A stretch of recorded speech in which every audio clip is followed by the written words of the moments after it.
Assalamualaikum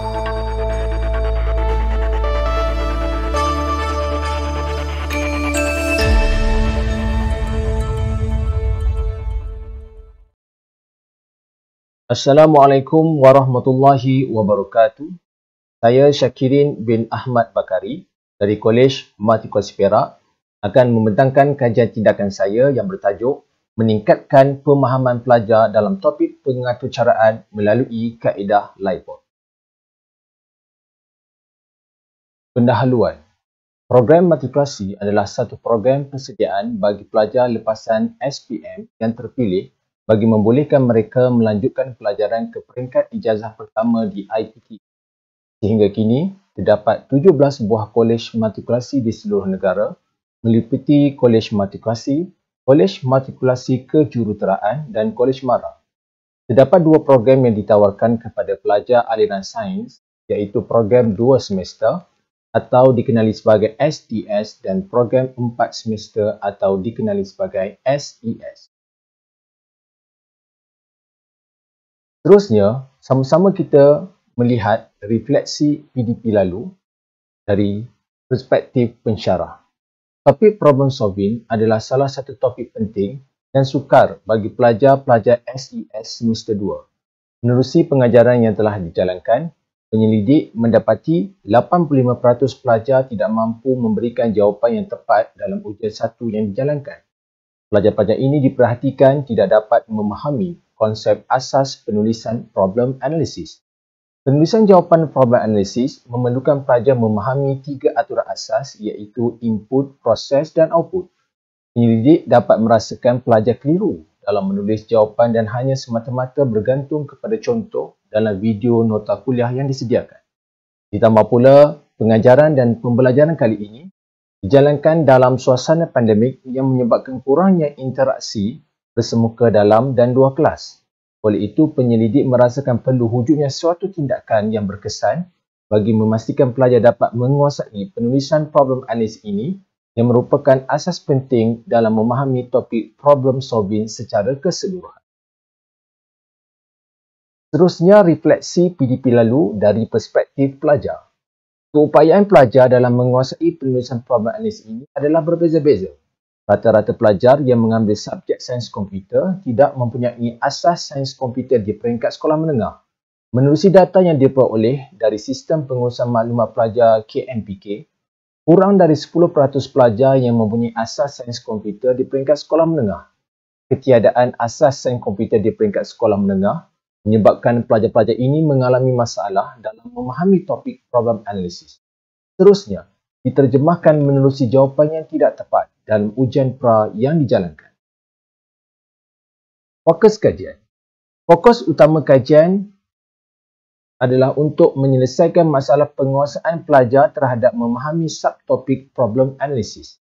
Subtopik problem analisis memerlukan pelajar untuk menyatakan analisis input, proses dan output yang tepat dalam setiap soalan penyelesaian masalah yang diberikan. Kebanyakan pelajar keliru dalam menyenaraikan analisis input, proses dan output yang tepat dan sekadar bergantung kepada contoh yang telah disediakan dalam video kuliah yang disediakan. Menerusi kaedah Lightboard yang diintegrasikan dengan platform Google Meet, diharapkan pelajar dapat meningkatkan kefahaman, seterusnya menjawab soalan problem analisis dengan lebih tepat dan betul. Objektif kajian. Objektif umum membantu meningkatkan pemahaman pelajar menulis kenyataan problem analisis dengan tepat dan betul. Objektif khusus, yang pertama, meningkatkan pemahaman pelajar lemah dalam konsep penulisan problem analisis. Yang kedua, membantu pelajar dalam menentukan aturan penulisan input, proses dan output dalam masalah pengaturcaraan yang diberikan dengan tepat dan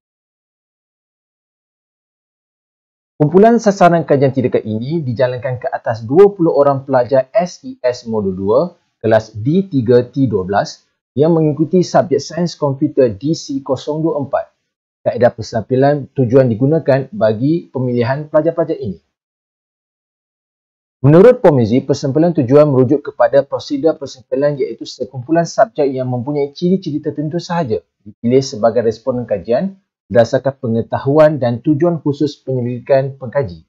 20 orang pelajar ini terdiri daripada 10 orang pelajar lelaki dan 10 orang pelajar perempuan. Semua pelajar adalah berbangsa Melayu.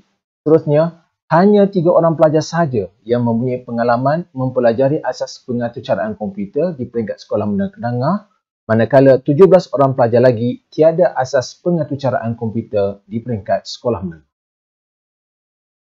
Berikut merupakan perancangan dan pelaksanaan tindakan bagi kitaran yang pertama.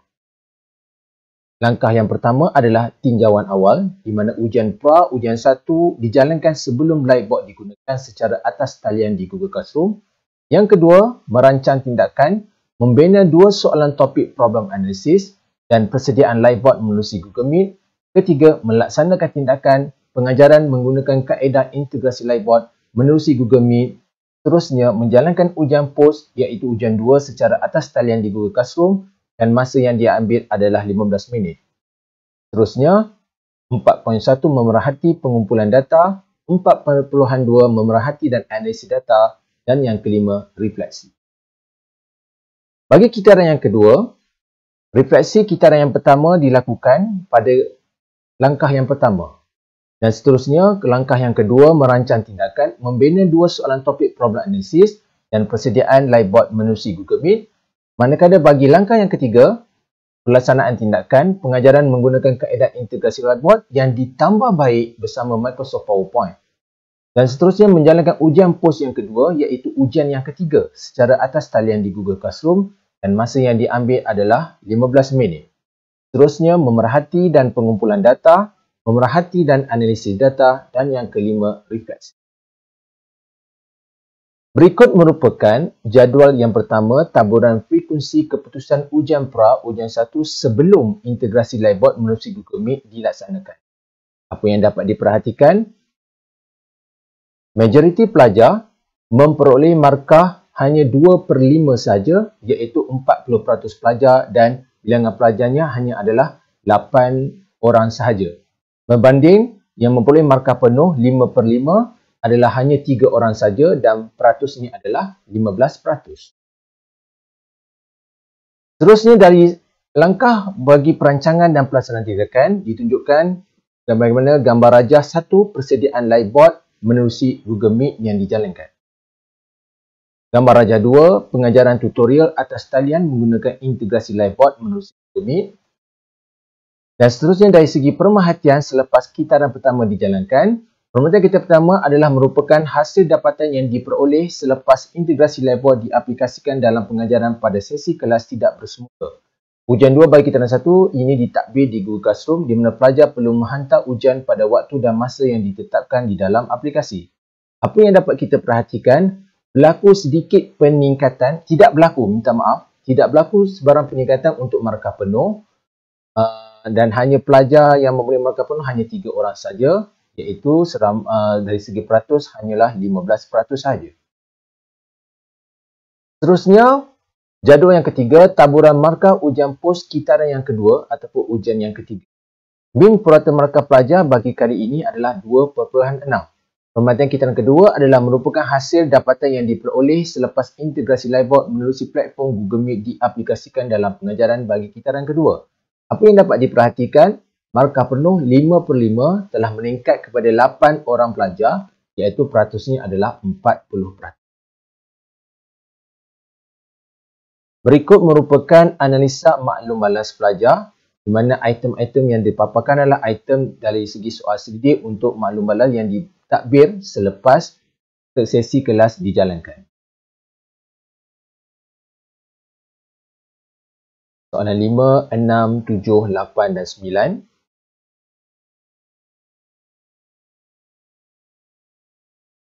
Refleksi dan kesimpulan. Refleksi pengajaran selepas penggunaan Blackboard melalui Google Meet. Terdapat peningkatan dalam pemahaman pelajar terhadap penulisan problem analisis. Kaedah Blackboard ini juga dilihat mampu memberikan pelajar suasana pengajaran atas talian yang lebih realistik dan terarah dalam menyelesaikan soalan problem analisis. Pelajar juga lebih terarah dan fokus serta dapat merasai suasana kelas yang lebih realistik seperti dalam keadaan kelas yang sebenar. Refleksi pengajaran selepas penggunaan Blackboard melalui Google Meet Walaupun begitu, peningkatan yang diperoleh adalah sedikit sahaja kerana didapati peratus pelajar yang memperoleh markah kosong adalah masih tinggi. Menerusi pemerhatian yang dibuat, pelajar yang memperoleh markah kosong ini adalah merupakan pelajar yang sama dan mereka dikenapati sebagai pelajar yang mempunyai masalah dari segi gadget yang mereka gunakan dan bermasalah dalam menggunakan aplikasi Google Classroom dan Google. Kekuatan dan kelemahan kajian. Kekuatan kajian ini adalah kajian ini dapat dijadikan sebagai satu indikator baharu dalam melihat alternatif keberkesanan alat pengajaran atas talian masa kini. Kajian ini boleh dijadikan sebagai penilaian awal dalam pelaksanaan pengajaran tidak bermuka di waktu musim pandemik yang telah merubah landscape pengajaran dan pembelajaran di pendidikan. Dan yang ketiga, walaupun begitu kajian ini masih boleh diperbaiki dari segi metodologi di mana banyak kitaran tindakan boleh ditingkatkan untuk melihat hasil tindakan yang lebih baik. Sekian, terima kasih.